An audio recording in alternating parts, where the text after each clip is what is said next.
Cases में sir ये जो अंडर इन्वेस्टिगेशन आए हमारे एनडीपीएस में सर, तो इसमें से हमने 4 डिस्पोज ऑफ किए हैं कोर्ट ऑफ लॉ में सर। तो अभी अंडर इन्वेस्टिगेशन 13 है सर जी। इसमें हमारी जो ज़्यादातर हीरोइन इन्वॉल्व होती है सर, तो उसके अलावा हमारे कुछ कैप्सूल्स भी हैं।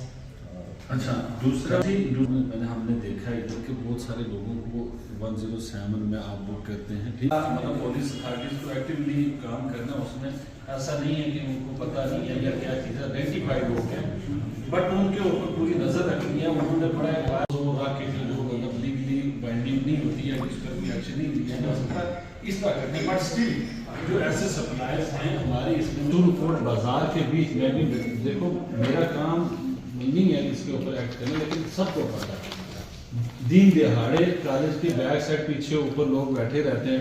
महीने में 2 दिन 15 और 30 को 16 और 30 को हमारी मीटिंग जो है बोलना और सुनने में अक्सर वो इम्पैक्ट क्रिएट नहीं होती तो दिखाने में होती।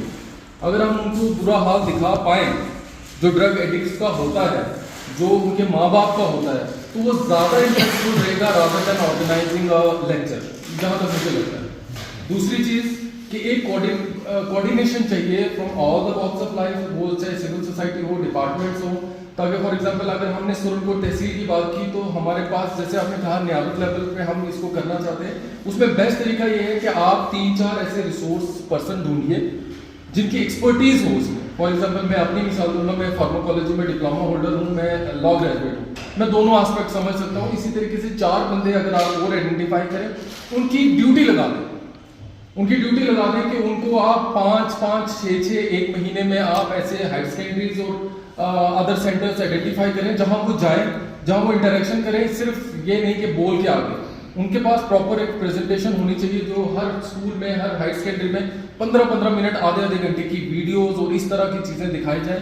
और फिर उसको एक विजिल, एक कमेटी, कोऑर्डिनेशन कमेटी जो है वो हमारे सब डिपार्टमेंट के बीच में एक कॉर्डियल अप्रोच होनी चाहिए, ताकि एक के पास इंफॉर्मेशन आए तो वो इंफॉर्मेशन कम से कम जितने भी स्टेक होल्डर हैं उनके पास वो शेयर होनी चाहिए, ताकि उसकी मूवमेंट को ट्रेस किया जाए और हम इस मेहनत से अपनी सोसाइटी को पाक साफ रख पाए। मेरी हम 10-15 दिन की अगर जरूरत है किसी को, तो वहाँ पर रख करके पूरे कंट्रोल के एनवायरनमेंट में उसके साथ जो डिफरेंट जो ट्रीटमेंट है वो करके, तो फिर हम इसमें कोई पेशरफ कर सकते हैं। तो इस चीज़ में आप बुक करते हैं, ठीक है, वो चलता है।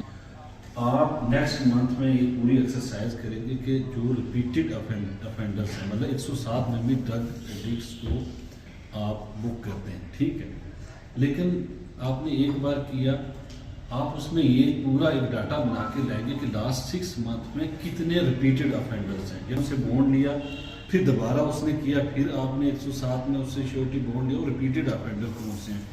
हम कम से कम इस बात में हों, मैं कम से कम ये हमें एक शुरुआत हो गई है, एक बात शुरू हो गई है जो हमें बहुत पहले करनी चाहिए थी।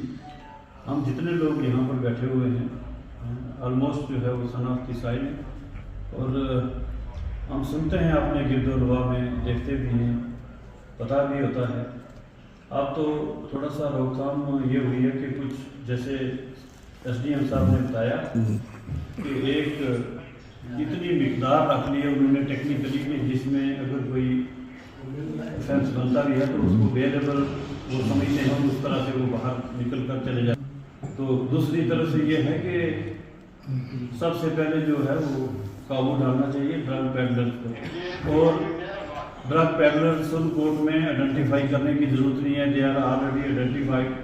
वो कई बार जो है थाना में आ चुके हैं, कई बार वो जेल जा चुके हैं, फिर वापस आकर के वही प्रैक्टिस जो है रिपीट हो रही है।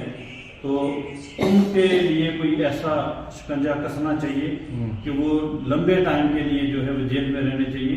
तो नए ड्रग पेडलर्स तारों SSP साहब का और बिलखसूस TC पुंछ का और यहाँ की एडमिनिस्ट्रेशन का, कि जिन्होंने आज ड्रग्स के मुतालिक यहाँ पर एक मीटिंग कॉल की गई है।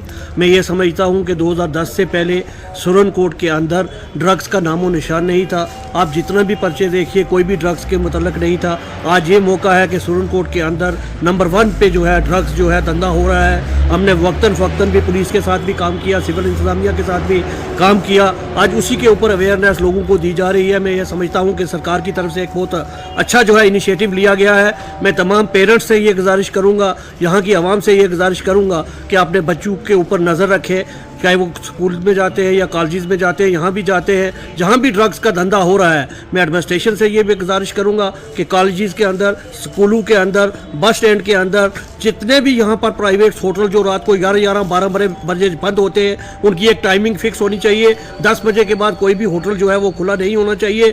हमारे सुनने में ये भी आया है कि जितने भी होटल हैं इनके अंदर भी जो है वो ड्रग्स का धंधा किया जाता है। इन तमाम पॉइंट्स के ऊपर जो है वो चेक किया जाए। और मैं तमाम पेरेंट्स से ये गुजारिश करूँगा कि अपने बच्चों के ऊपर नज़र रखें और एडमिनिस्ट्रेशन के साथ अपना हाथ से हाथ बढ़ाएं, ताकि ड्रग्स के जो जहरीली दवा है इसको ख़त्म करने में के लिए हम अपना जो है वो रोल अदा कर सकें। तो मैं एडमिनिस्ट्रेशन का शुक्रिया अदा करता हूँ और साथ में पुलिस विभाग का शुक्रिया अदा करता हूँ कि इस तरह की जो मीटिंग है वो आज से कुछ अर्सा पहले हो जानी चाहिए थी, मगर अच्छी शुरुआत है। और इसमें हमें ये हदायत दी गई कि जो भी हमारे बच्चे, जो भी लोग जो ड्रग एडिक्ट हैं और ड्रग्स की वजह से बहुत जवान मौतें हो रही हैं, तो उसके बारे में आज नज़रसानी की गई और हमें यह हदायत दी गई कि आप उन लोगों को आइडेंटिफाई करें। उन लोगों को हमने जेल में नहीं डालना है। हम एक समाज की तरफ से एक मैसेज देना चाहते हैं कि वो हमारे भाई हैं। अगर वो कहीं एडिक्ट हो गए हैं तो हमारा फ़र्ज़ बनता है कि उनको रिहेबिलिटेट किया जाए और उनको वहाँ डाला जाए जहाँ उनसे ये छुटकारा मिले इस बुरी बीमारी से। तो एडमिनिस्ट्रेशन का बहुत बड़ा इसमें रोल होता है और मैं ये चाहता हूँ कि पुलिस और पब्लिक का भी आपस में तालमेल का होना बड़ा ज़रूरी है। तो हमारी जो कौंसिल है वो पूरी एडमिनिस्ट्रेशन के साथ है और हमारा जो सिविल भी लोग हैं वो भी एडमिनिस्ट्रेशन के साथ हैं और हम कोशिश करेंगे कि जो ये वबा फैली है इसका जल्दी से जल्दी खात्मा हो और लोग चैन की नींद